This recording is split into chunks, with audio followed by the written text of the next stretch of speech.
Daniel Padilla, balik big screen ngayong 2026. Action at pelikula ang aabangan. Ready na ba kayo sa big screen comeback ni Daniel Padilla sa 2026? Tunay na excited ang fans dahil ramdam na ramdam ang panadamig sa muling pagbabalik ni DJ sa pelikula. Matagal-tagal ding hinihintay ito ng kanyang mga taga-suporta kaya't hindi na nakapagtatakang mataas ang inaasahan ng marami sa mga susunod niyang proyekto.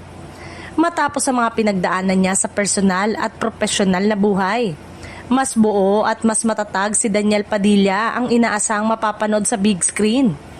Ang bawat karanasan ay nagdagdag ng lalim sa kanyang pananaw bilang artista, bagay na tiyak na makikita sa kanyang mga susunod na pagganap.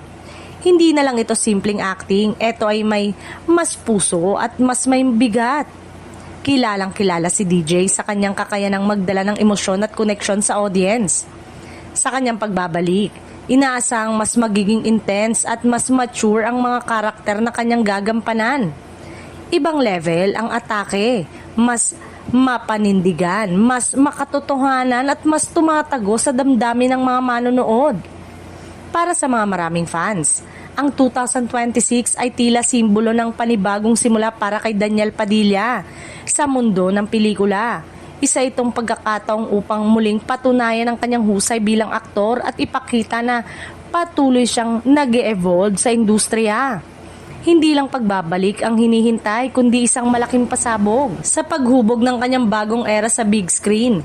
Malinaw na handa na si DJ na harapin ang mas malalaking hamon at mas seryosong role.